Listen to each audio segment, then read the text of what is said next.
We have got a Vulkan update. Now, these are really fun to me. The rendering engine is like one of the weirdest parts of Star Citizen. I think that it's been holding the game back in some ways, and it still kind of does. In that we reached the Gen 12 milestone, but wait. I don't have to say this myself. Hold on. I'm pretty sure they explained this. Let me go back to CitizenCon 2020. 22? No, 21, I think.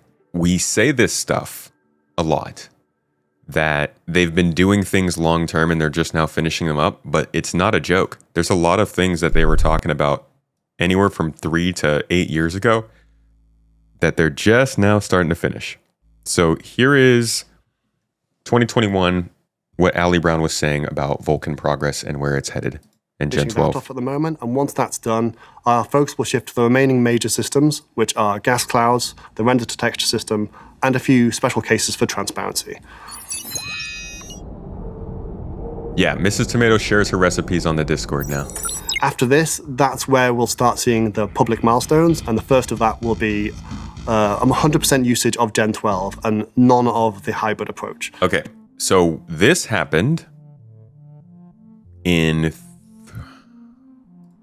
We've actually got this on the roadmap. I think 323? No, this happened in 3... Jeez. Here we go, 318. New rendering architecture to improve performance. This milestone renders every object through the new renderer with optimizations and additional features such as Vulkan coming in the future. So this was milestone 1, 318 in 2023. This will still be at DirectX 11, our current graphics API at this point. And then our second milestone will be the Vulkan API release. That will be optional at first and then mandatory after we've removed all the bugs. Okay, so this is the stage that we're at right now. This happened... in 323, Vulkan Graphics API support, converting the Star Citizen renderer from DirectX 11 to the Vulkan API. This allows spreading GPU submission work over many CPU cores and enables many new tech features that were previously unavailable, such as Raytracing. Vulkan is able to be opted into via the options menu with this release, but it will eventually fully replace DirectX 11 in the future. So we are seeing this now. There is a lot of talk about whether Vulkan or DX11 is the better option for rendering. I'll probably have 10#42 back on the podcast again sometime soon. We touch up, I think, probably once a quarter on how this progress is going. But in general, it's been a very slow, methodical process getting Gen 12 in, getting Vulkan working correctly, and then moving on from there. So Vulkan's still an option, but we can see that they're working on things like global illumination, ray tracing. We've been getting more volumetric clouds updates, more lighting and shadow passes and things like that. This was a huge initiative to basically give the dev team the ability to put on the chef's hat rendering in this engine. Up until now, they were working on CryEngine's old system. And as we could see from games like Kingdom Come Deliverance, CryEngine looks great still, and it functions very well. But that game is a lot smaller than this one, and it has a lot less edge cases. So they wanted to remake that whole thing and make it work for Star Citizen and what Star Citizen is. Now we can go back to, I think, CitizenCon 2018. And even there, I believe they're talking about Gen 12. Was it 2018 or was it 2017? I'm trying to also just kind of show you guys the consistency of some parts of this company. I know that they've had some pretty big struggles, can confirm. And they've been very meandering. But when you look at what they're doing here, it kind of goes to show the long-term initiatives and the people who have stuck by them. This is still Ali Brown from almost 8 years ago now, still working on getting this rendering engine where they want it. Okay, I just wanted to briefly touch on something else, which was CPU parallelism. So obviously modern games are putting huge pressure on CPUs. We're no exception. We're actually pushing the CPU pretty hard. The gameplay code is got a hell of a lot going on there. So and the rendering as well, and all these different systems we have, like, I don't know, the things that Eva was showing you earlier with the animation. We've got the facial animation system. All of these things are just adding to the cost of the game. So multi-threading is a massive part of getting our game to run well, and we use it quite a lot, and we're using it even more lately to try and get the best possible performance. So our Frankfurt team are leading the charge on this. Our principal engine programmer, Chris Bolte, is pushing forward with this. And we've got two main systems we use to get the performance great. So we've got our batch updater and our background workers. So yeah, our batch updater is basically, it's where we can jump forward a little bit to future plans. All our back Start to sound kind of familiar. All the work to what I can be for. So object container streaming is something you might have heard of on ATV. It's type of each chunk of our game, rather than a level, which makes no sense for something like us. Each like the interior of a spaceship will be an object container. A space station might be an object container. A single shop in a space station might be an object container. This is type of the unit we use to build our solar systems. And we're working on the streaming support so that we can very quickly load and unload these things dynamically without affecting the frame rate and without a hitch. So that's in progress. The planet effects. So we've got all sorts of things we want to do on the planets. Some have been started, some are not so soon, but we've got things like improved shadows, like a bespoke system for shadows. Clouds, you've probably seen some demos of the first version of the clouds. There's something we want to continue working on. And there's many other things on the planets, like roads and other such things. And then in space, equally, we've got things like stars, the sun, and rings around planets. We need to get all of these effects improved. We've got some of the basics in for them, but there's a lot further we want to go on that. And then dynamic global illumination. So we have this on the planet with the environment probe you saw at the start of the presentation, but we need something equivalent for the interiors so we can accurately update the lighting. And this is crucial because we want to be able to shoot out individual light bulbs in rooms and have all the lighting correctly update. And we can't just tint the lighting or adjust it and fake it. We need to actually recalculate everything from scratch. And the reason it's more complicated interior versus on a planet is just because the number of light sources that are involved. We might have, like, in a room like this, might be 50 light sources in the room, and to calculate all that, while somebody's sat there shooting all the lights out of a machine gun, there's quite a lot of optimization needs to go on there. And then next few things, so we've got to use the batch workers we talked about earlier. We've got two threads we run, two processes that compute the rendering and the physics, and they're still done without the batch worker. So we need to convert them over so we get some extra performance wins. And then when we've done the render one, when we've finished that off, that's what's going to enable us to really take full advantage of something like Vulkan or these new APIs that really let us, on the graphic side, like spread out the work across as many cores as possible. And that's where we're really going to get some real performance wins. Okay, and that sums it up, so I'll hand over to Brian. Hope you enjoyed. So there's a look at kind of what he was setting out as where they wanted to head back then. It was a recent ISC where Sylvan was talking about Gen 12 and the work going into Vulkan and that kind of stuff. I'm hoping that I can get Sylvan on the podcast to talk about this from CIG's perspective. I know that he wants to get VR into the game. I know that he's got a lot to do with the rendering. So maybe, we'll see. We'll see what we can do. So here's what the question was. In general, updated Vulkan integration and HDR support would be great, especially for those of us with high performance setups who are eager to experience Star Citizen in its full visual potential with better 1% lows. If there are any updates on the timeline or the current development status of these features, I would greatly appreciate hearing them. General question about Vulkan functionality and HDR. Ali Brown said, hi, the focus on Star Citizen recently on the code side has been stability and quality of life improvements to existing features, especially after the rollout of server meshing and the huge impact it's had on the game. As a result, the Star Citizen team hasn't been able to take a full new version of the engine in a while, because this would bring potentially instability and slow down the quality of life improvements for players, and also likely prevent regular timely releases, all of which are critical for continued engagement. So when he says it hasn't taken a new version of the engine, I'm guessing that just means in the last, 2 months? I guess that probably is a long time for them. Squadron 42 team has been road testing Vulkan with HDR and multi-threading rendering, so hopefully most of the kinks are ironed out by the time they reach Star Citizen, though I won't be able to predict what exactly that will be. So going back to that video that he was talking about, we kind of lost it, I'm sorry. The video he was talking about back in 2017 was saying we're working towards multi-threading support. They still haven't hit it, but they're testing it out.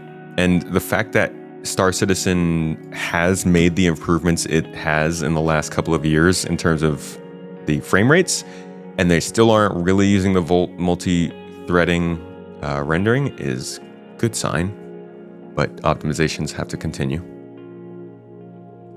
So it'll probably still be a little while. He's added some more details and context to the previous reply though. When he said that Star Citizen hasn't taken a full drop of the engine, what that means is no full drop of the combined main branch, which includes every system, not just graphics. Individual changes are integrated into SC all the time if they are sufficiently decoupled and thoroughly tested. Lots of development continues directly within the Star Citizen branch, particularly with stability, performance, quality of life, and various new features for upcoming releases. Other things that he wanted to, let's get through this. The graphics changes in the main branch include many stability and performance improvements to Vulkan, including multi-threading, HDR, shader optimizations, and more. However, they are intertwined with many other parts of the code base, such as wider rendering changes and profiling / memory management changes that touch every system. So the Vulkan changes can't trivially be integrated into SC without the rest. It would be possible to manually integrate just the renderer and then undo all their unrelated changes, but this would probably push back our overall schedule by several weeks. This is what they didn't do with the mission refactor as well. Like, they could redo these things for just this pocket of development, but when the rest of the game catches up, they'd likely have to go back and redo the unrelated changes. This would also mean they would miss the deadlines for Planetech V5, Raytracing, Squadron 42, etc. Interesting. I guess all those things are hopefully things they want to do. I guess Planetech V5 makes sense. Raytracing is a big one. So while a lot of the work has gone into making the main branch of Vulkan faster and more stable, the rest of the main branch may not be. And the company needs to take careful judgment about when to integrate, how long to test, and how much risk they are prepared to introduce to each release. Also, it's worth noting that while Vulkan seems faster and more stable for us internally, the true test is always when it goes to the wider public with much broader mix of hardware, drivers, and software. So I would suggest reading this whole thing. I'm not going to drag you guys through it, but this is generally just an explanation of there's a lot going on behind the scenes to make this update happen.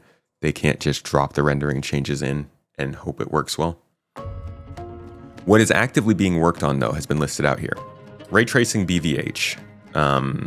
It's required, but not exactly ray tracing. It's usually pretty complex and expensive, but even more so in Star Citizen, as things tend to be. A lot of edge cases, a lot of weird situations, lots of space, and things like that. Ray-traced global illumination.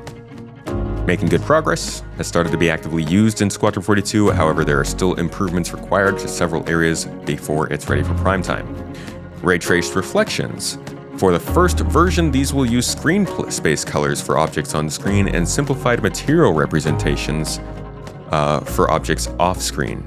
So, screen space, not exactly one-to-one ray-traced reflections, it seems. Unless I'm wrong about that. I don't know everything about ray tracing, so maybe I'm off. Character decals are going to allow for scars, wounds, and potentially tattoos. Don't we already have tattoos? Is it just replacing the way tattoos are applied to the body, I guess? The tension is for it to be used for cinematics, character customizer, and dynamic damage. Dynamic damage is going to be pretty cool. Vulkan, that's what we've been talking about here. There are constant improvements required for performance and stability for Vulkan, and we're frequently adding new extensions to enable new technology or optimizations. Good to just keep in mind, folks, that they can just continue to optimize this game. We are very worried about performance and have been for quite some time. And let's just put the glitches and the weird bugs aside that we have, elevators and hangars and stuff like that. Frame rates and reactiveness and stuff has definitely been going up over the last year or two. So it seems like it's something that they can consistently keep improving. I mean, it's not worth assuming that just because it happened before, but they've got a lot of steps ahead of them, and there are little pieces of tech that they can do, go into the code to clean things up and hopefully make things run a little bit better. Planetech v5/Genesis, a huge change to how we distribute content on planets with the goal of much better visuals, performance, and providing more power to gameplay systems such as harvestables, mining creatures, etc. I think this is going to be huge for Outposts. This is going to be massive for Outposts, and I hope that after they launch Planetech v5, they consider scaling the planets up. Video memory, they are overhauling how video memory is budgeted to force developers to remain in budget. Just punch them down, developers. While giving players explicit control of how they allocate their video memory to each graphical effect. Wow. Oh, so they're going to give us some like really in-depth settings for video and graphics. That's very good. I hope that allows them to keep the ceiling very high. The end result should be better performance for everyone, as low video memory looks to be our #1 GPU performance issue. Okay. These are great points of optimizations that we can see, and I think the folks who are concerned that all Star Citizen cares about is like not fixing the game, even if they weren't doing this whole rebranding this year of focusing on playability, it shows that there are certain people in the company who, no matter what, are putting down some good optimizations, or at least working on them. Damage map compression's also coming up. Damage maps allow for accurate damage and salvage across our ships, but the networking of this data has a significant cost, and so we're compressing these maps down to a fraction of their raw size, such that each packet of data is a maximum of 32 kilobytes. So we won't notice a difference there, but the game should run better, especially when it comes to salvage and things like that. These kinds of little things are going to definitely add up over time to make the game more performant in certain areas. I say definitely, I don't actually know that. I feel like they will. They look like they will. These are things that have clearly caused problems, and things that they've obviously tried to identify as being the biggest issues they could deal with right now. So this is all work in progress. They haven't dug into mega geometry like NVIDIA does, because NVIDIA mega geometry is NVIDIA only. It's a silly name for a feature, as it has very little to do with what it actually does, but I guess accelerated BVH building from cluster geometry wasn't as easy to sell GPUs with. Gotta love software engineers. I was really looking forward to Squadron 42, which is one of the reasons why I can't watch and play Star Citizen anymore. There are other games that simply do this better. Perhaps it will be understood by the upcoming Squadron 42 failure. Will Planetech V10 in 20 years have no anti-aliasing? Will Squadron 42 be this ugly in 2027? Not 1995 or something. Dude, can you imagine somebody... somebody talking to you about your profession like this? Like this guy, this guy has been at this in front of camera for years working on this. And then to get talked, I'd be so annoyed, but he answered. He said, I wasn't sure whether to reply given the tone, but the issue with the radar shown here is genuine and worth explaining. The radar intentionally skips the anti-aliasing path because all temporal anti-aliasing techniques have major ghosting issues with transparent UI. As such, it's expected that the UI team use approaches that have built-in anti-aliasing. But that clearly isn't the case here. I'll check with the UI team now. UI team, how this is built and what our plans are for improving it. However, I would also highlight that your image appears to be 700p, lower than the Xbox 360 and PS3. As such, it'll be exacerbating anti-aliasing. I feel like he put that in there. It'll exacerbate any anti-aliasing or any aliasing issues. Maybe check if the issues is as severe at 1440 or 4K. And Gian pointed out that if you right-click open the image, it gives you the correct resolution of 1440p, and the aliasing is still terrible, so this point can be ignored. Okay. Rest of the game does use AA, and our AA has been generally reported to match or beat that of other non-machine learning approaches. not as good as DLSS. I mean, are they trying to say that Squadron 42 will fail because the anti-aliasing isn't good? I'm pretty sure that's what they're saying here. I was looking forward to Squadron, but I can't watch and play SC anymore because other games do this better. Perhaps it will be understood when Squadron fails. Well, I think that the fact that Ali is in here answering the questions about the optimizations is good. I wish, though, I do think that this is the kind of thing, and I'm hoping this is what Niku was talking about. They have a Discord for Star Citizen. It's like a community Discord to sign up for, and you can follow the server, and it does the official news releases. I think, though, that one of the things they want to do is start summarizing these kinds of info drops and push them out more officially, because this is really good info, but it's hard to find it if it's just in a Spectrum thread like this. Anyways, this is some information on optimizations, on Vulkan, on graphics work from the graphics team, not the UI team. Generally just the team who's working on like the renderer and the engine. Hope it helped.